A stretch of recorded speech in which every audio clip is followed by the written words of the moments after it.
Hello students, this is our lecture of Social Science Class 8, Chapter 1st Resources from the book Resource and Development. I'll explain you the content accordingly as per the book.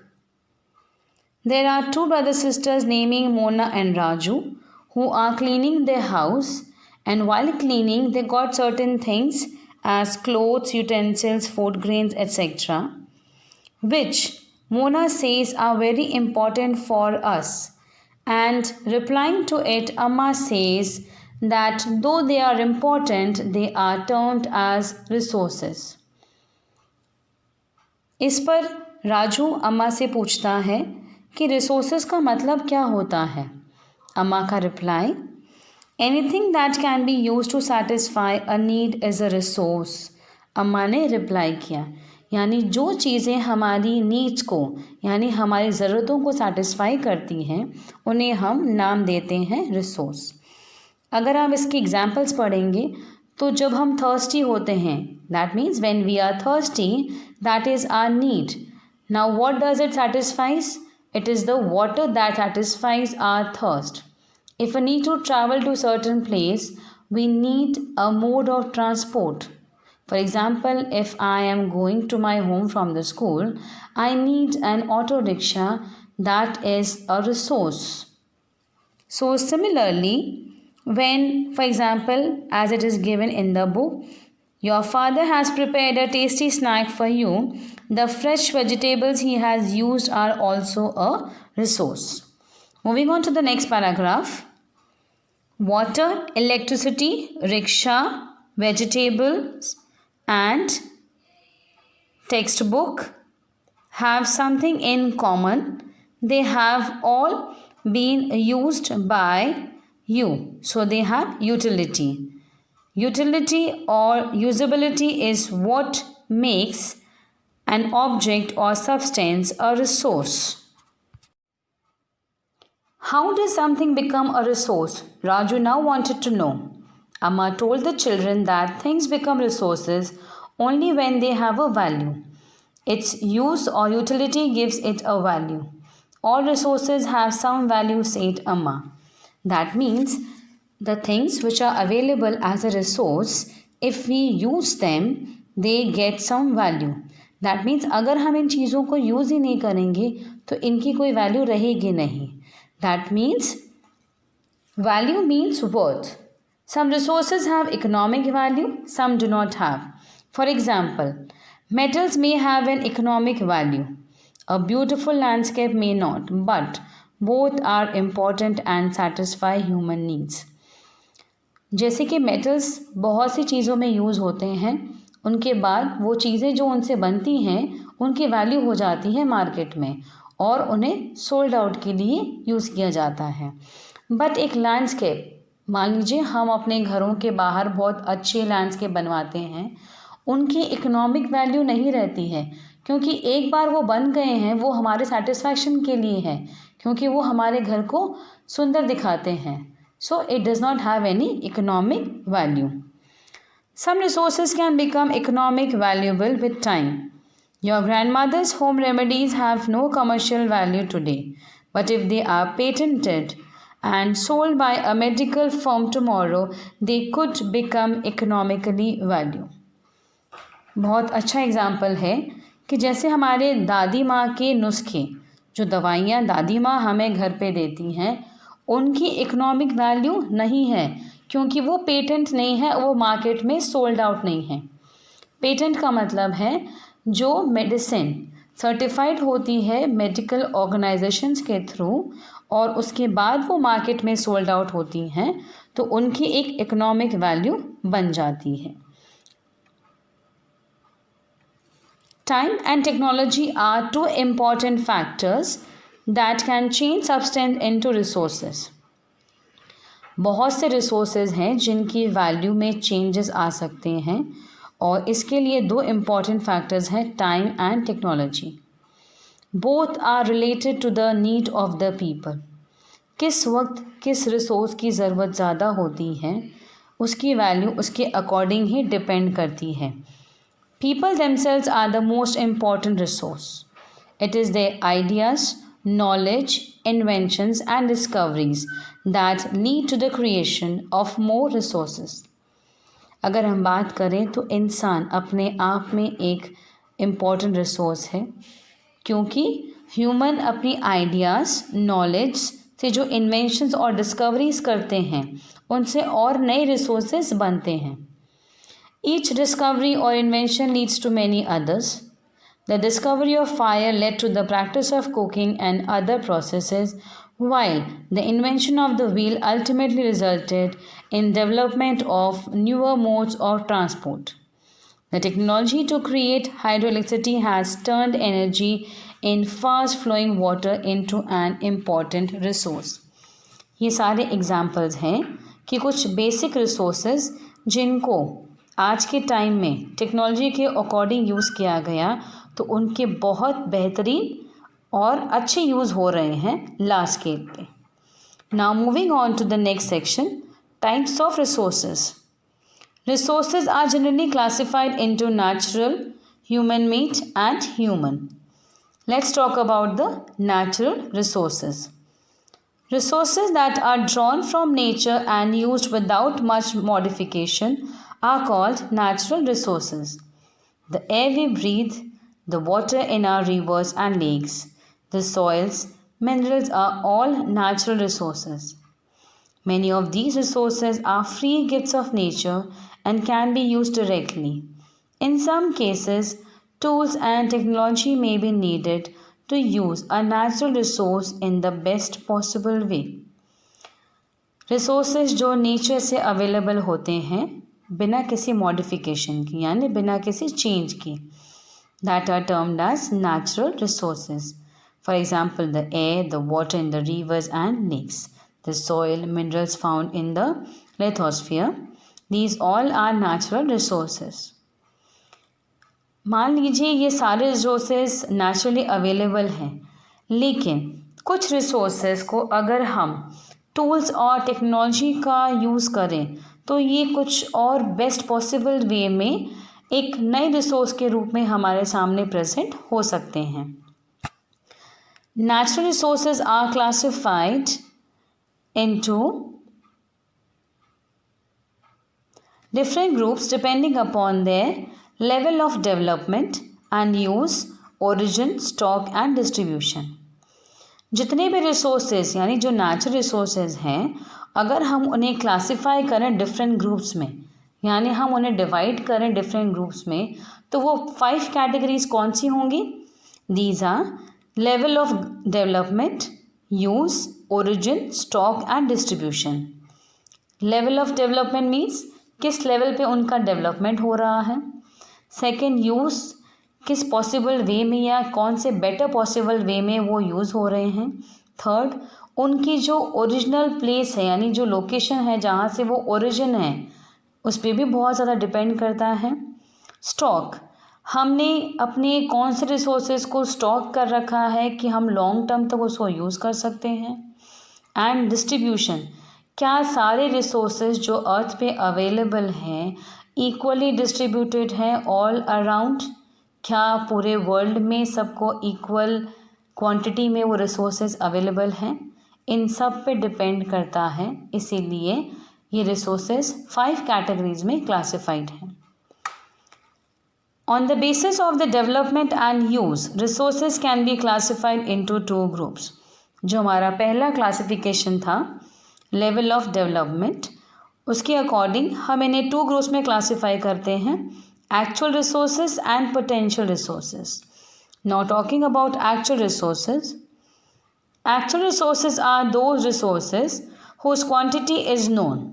These are being used in the present.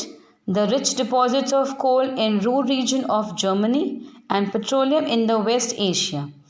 The dark soils of the Deccan Plateau in Maharashtra are all actual resources.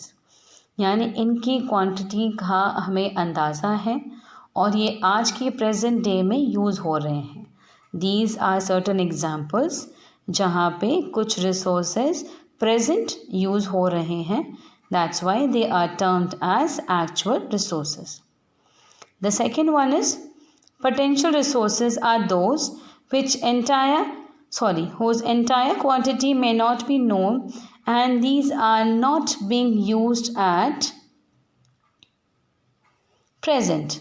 These resources could be used in the future. मतलब potential resources को हम future में use कर सकते हैं.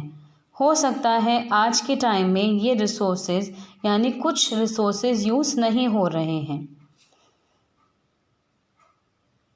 The level of technology we have at present may not be advanced enough to easily utilize these resources.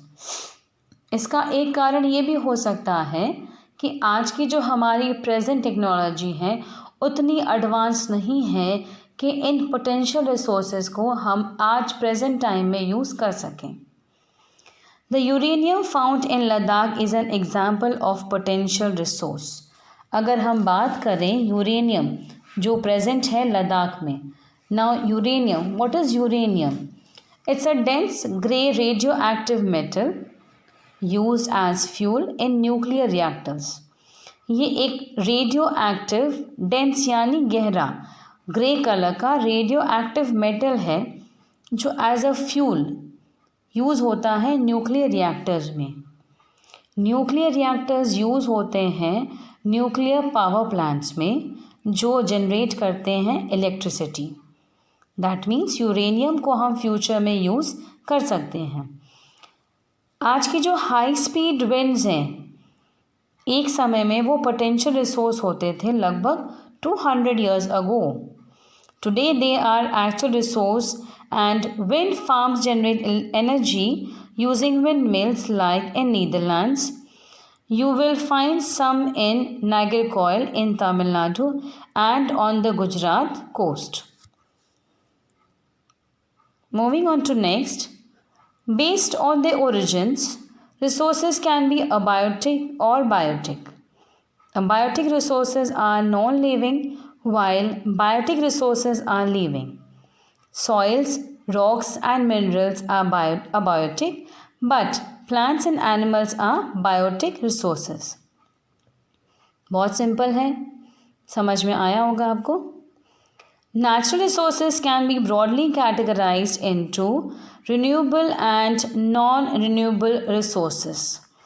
Renewable resources are those which get renewed or replenished quickly. Replenish का मतलब है जो दोबारा से यानी that can be filled up again. Some of these are unlimited and are not affected by human activities such as solar and wind energy. कुछ ऐसे unlimited resources हैं जैसे सन की energy that is solar and wind energy जिनका human activities से कोई फ़र्क नहीं पड़ना. कितनी भी ह्यूमन एक्टिविटीज़ बढ़ जाएं बट ये दो रिसोर्सेज हमेशा रिन्यूएबल रहेंगे. Yet careless use of certain renewable resources like water, soil and forest can affect their stock. अगर हम बात करें renewable resources like water, soil और फॉरेस्ट, अगर हम इन्हें लार्ज स्केल पर केयरलेसली यूज़ करेंगे तो डेफिनेटली इनके स्टॉक पे अफेक्ट पड़ेगा. As we all know, long time ago there were number of forests which today we can't see because of the human settlements and the agricultural lands and the lands where we have set up lot of industries for our comfort zone and human needs. Water seems to be an unlimited renewable resource, but shortage and drying up of natural water source is a major problem in many parts of the world today. Water large quantity में available तो है but portable water यानी जो drinking water जो basic water required है शायद उसकी shortage आज भी all over the world we all are knowing कि हो रही है. Just because if we are using it carelessly it will continue and one day it may affect the human life. Non-renewable resources are those which have a limited stock. Once the stocks are exhausted, it may take thousands of years to be renewed or replenished. Since this period ends much more than human lifespans, such resources are considered non-renewable. Coal, petroleum and natural gas are some examples. Non renewable resources को बनने में बहुत time लगता है, thousands of years, और इतनी शायद हम ह्यूमन बींग्स की लाइफ स्पैन भी नहीं होती है।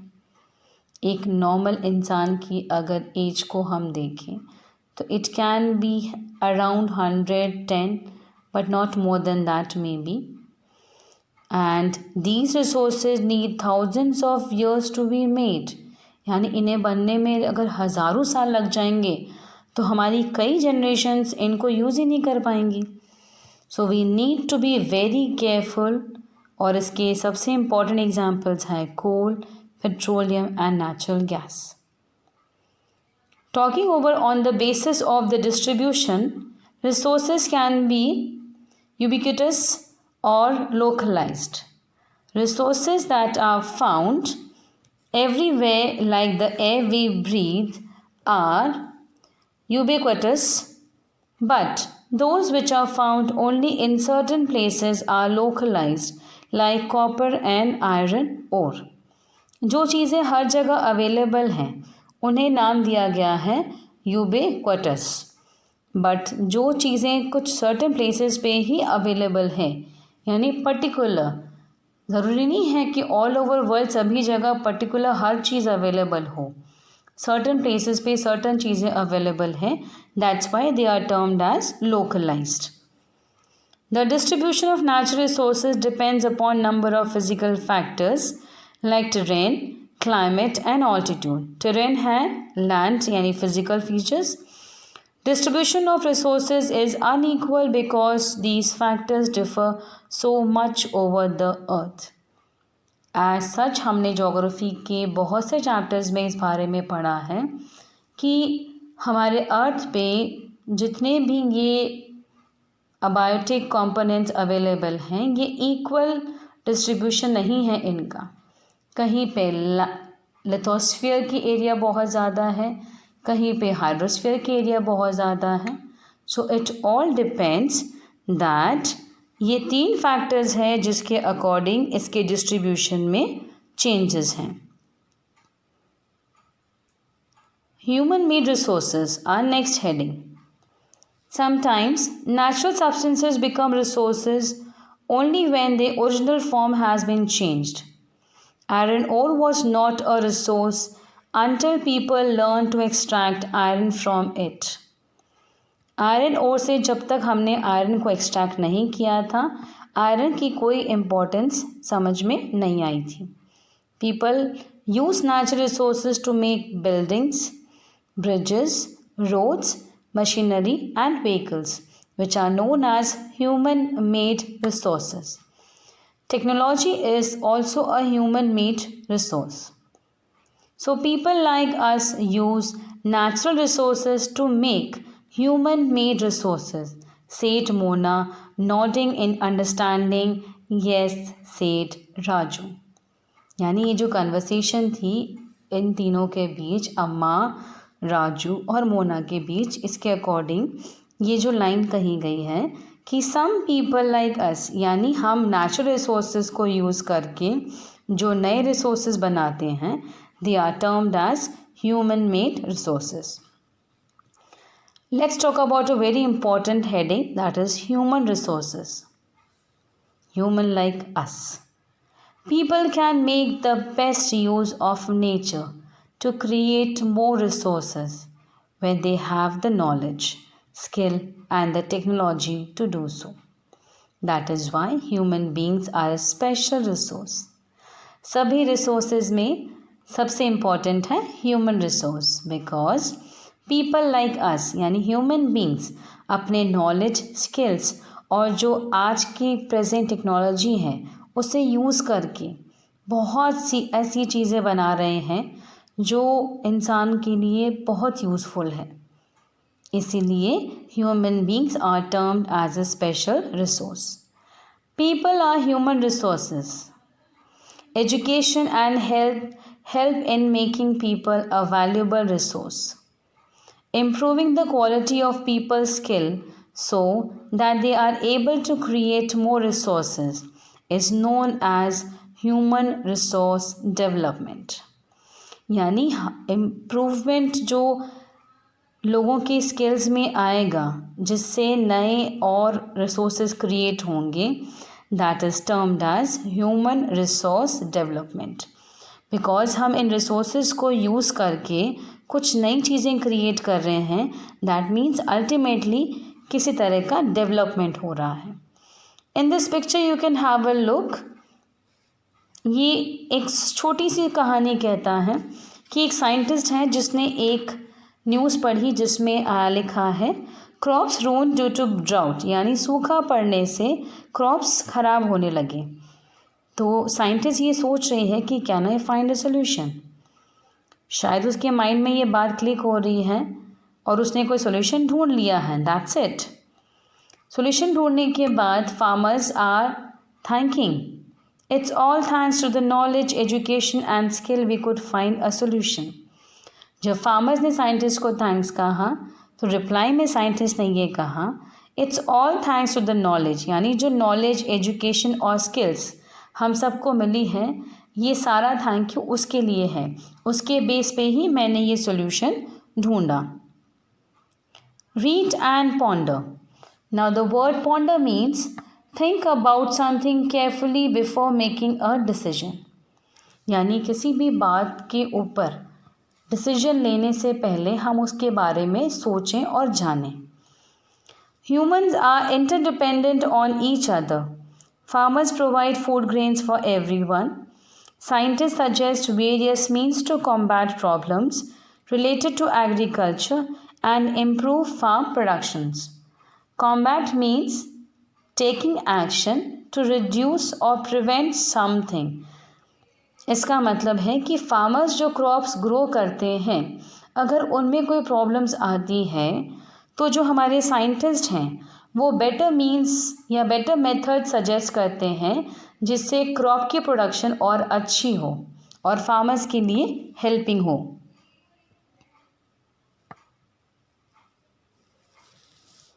Conserving resources. Mona had a nightmare. Mona ने एक बहुत बुरा सपना देखा. She dreamed that all the water on the earth had dried up and all the trees cut down. There was no shade and nothing to eat or drink. People were suffering and roaming around desperately looking for food and shade. She told her mother about the dream. Amma, can this really happen? She asked. Yes, Amma replied. If we are not careful, then even renewable resources can become very scarce and the non-renewable ones can definitely get exhausted. What can we do about it? Raju asked. Lots, replied Amma. Mona ने जो सपना देखा कि उसमें पूरे अर्थ पे पानी सूख गया है और ट्रीज कट हो गई हैं, सारे पेड़ों को काट दिया गया है. ना तो कोई शेड है, ना ही कुछ खाने को है और ना ही कुछ पीने को है. People are suffering and they are roaming here and there looking for food and shade. इस पर मोना ने अपनी अम्मा से पूछा इज़ इट पॉसिबल. अम्मा ने रिप्लाई दिया येस. अगर हमने हमारे रिन्यूएबल रिसोर्सेज को प्रॉपरली यानी केयरफुली यूज़ नहीं किया तो डेफिनेटली ऐसा हो सकता है और नॉन रिन्यूएबल रिसोर्सेज भी एग्जॉस्ट यानी हमेशा के लिए ख़त्म हो सकते हैं. इस पर राजू के पूछने पर अम्मा ने कहा yes, there are certain methods where we can conserve our resources. Using resources carefully and giving them time to get renewed is called resource conservation. Balancing the need to use resources and also conserve them for the future is called sustainable development. There are many ways of conserving resources. Each person can contribute by reducing consumption, recycling, and reusing things. Ultimately, it makes a difference because all our lives are linked. जो first line है कि हम resources को अगर carefully use करें और उन्हें time दें कि वो थोड़ा सा दोबारा रिन्यू हो जाए, उसे कहा जाता है resource conservation. Balancing the need, यानी हम अपनी जो नीड्स हैं और जो हम रिसोर्सेज यूज़ कर रहे हैं, अगर उन्हें प्रॉपर बैलेंस करके रखें तो हमारे फ्यूचर में इनकी जो यूज़ है हमें सस्टेन करने में हेल्प करेगी। सस्टेनेबल डेवलपमेंट नाम इसलिए दिया है क्योंकि अगर हम इन्हें बैलेंस करके नहीं चलेंगे तो next in the future we may not get certain resources which are very important for our living. और इसके लिए जो 3 इम्पॉर्टेंट चीज़ें हैं, दैट इज़ रिड्यूसिंग कंजप्शन। कुछ चीज़ों की यानी कुछ रिसोर्सेज अगर इतनी इम्पॉर्टेंट नहीं है हमारी लाइफ में तो हम उसे यूज़ ना करें या फिर उसका यूज़ कम कर सकते हैं। कुछ चीज़ों को रिसाइकल करके यूज़ कर सकते हैं या फिर उन्हें रीयूज़ कर सकते हैं। सो अल्टीमेटली ये डिफरेंस होगा because all our lifes are interlinked with each other. So we all need to think over this. That evening, the children and their friends made packets and shopping bags out of old newspapers, discarded clothes and baskets from bamboo sticks. We will give a few to every family we know, said Mona. After all, it is for a very good cause, said Mustafa, to save our resources and to keep our earth alive. उसी evening सभी बच्चों ने decide किया कि हम कुछ ऐसी चीज़ें यानी बेस्ट आउट ऑफ वेस्ट बनाएं और उन्हें रीयूज़ करें और जो चीज़ उन्होंने बनाई है वो अपने फैमिली मेम्बर्स या फ्रेंड्स या नेबर्स को भी दें सो दैट हमारा नेचर सेफ रहेगा। क्योंकि जो चीज़ें हम रीयूज़ कर सकते हैं उन्हें हम डिस्ट्रॉय ना करें और हम अगर उन्हें रीयूज़ कर रहे हैं तो जो हमारी नई चीज़ें हैं that means the new resources हैं वो प्रिजर्व हैं, कंजर्व हैं। I am going to be very careful not to waste paper, said Jessie. Many trees are cut down to make paper, she explained. I will see that electricity is not wasted in my house, shouted Mustafa. Electricity comes from water and coal. ये बहुत अच्छी बात कही है। ये सारे friends हैं मोना और राजू के, जेसी और मुस्तफ़ा। इन्होंने जो बातें सोची हैं आई विश आप सब बच्चे भी इन चीज़ों पे ध्यान दें। These are the best ways that we can conserve our resources. I'll make sure that the water is not wasted at home, said Asha. Every drop of water is precious. As we all know, water is life. We need to preserve our water resource. Together we can make a difference, quoth the children. एक साथ सबने ये line कही, together we can make a difference. And this is very true.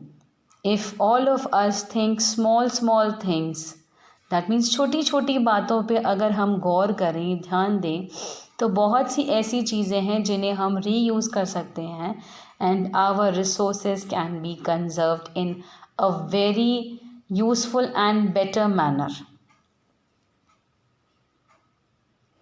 These are some of the things Mona, Raju and their friends did. What about you? How are you going to help in conserving resources?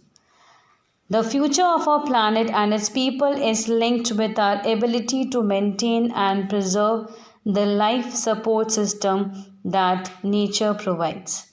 Therefore, it is our duty to ensure that all uses of renewable resources are sustainable, the diversity of life on the earth is conserved, the damage to natural environment system is minimized.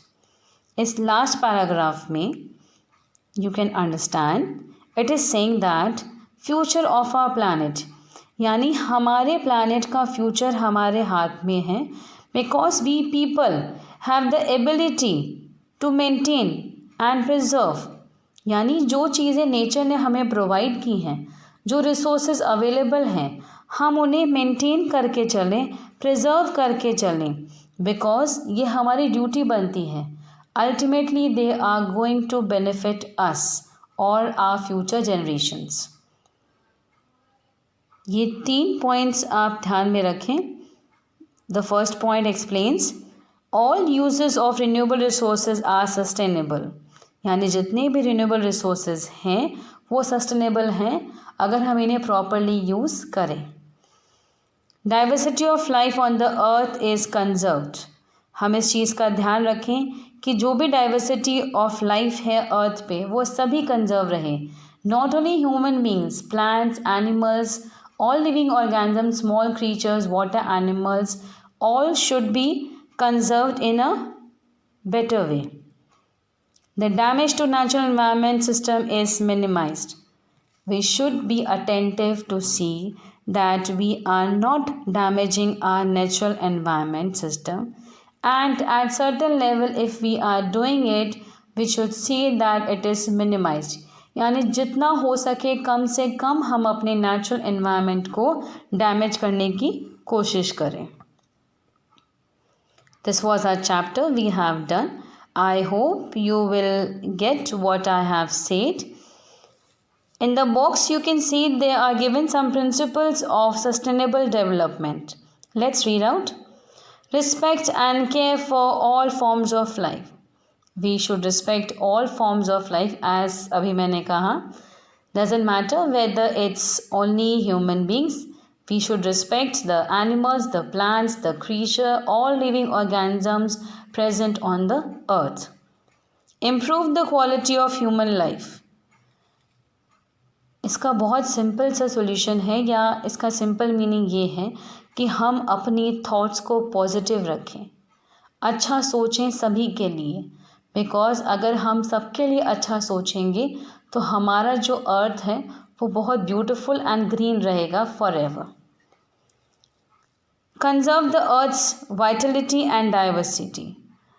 हमारे nature ने जो इतना beautiful environment create किया है हमारे लिए naturally, हम इसे कंजर्व रखें in all aspects. Minimise the depletion of natural resources. हम ये कोशिश करें कि हमारे जितने भी नेचुरल रिसोर्सेज अवेलेबल हैं अर्थ पे वो जल्दी से ख़त्म ना हो. Change personal attitude and practices towards the environment. जितनी केयर एनवायरनमेंट यानी नेचर हमारी करता है उतनी ही केयर हम भी नेचर की करें तो हम बहुत अच्छे से हमारी लाइफ को जी सकेंगे. Enable communities to care for their own environment.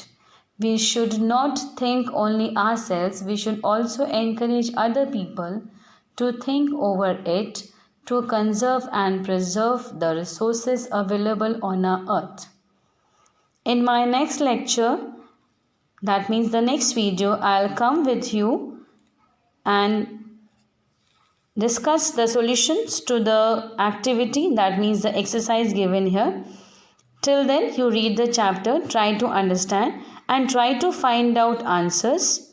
Doesn't matter, I'll help you in the next video.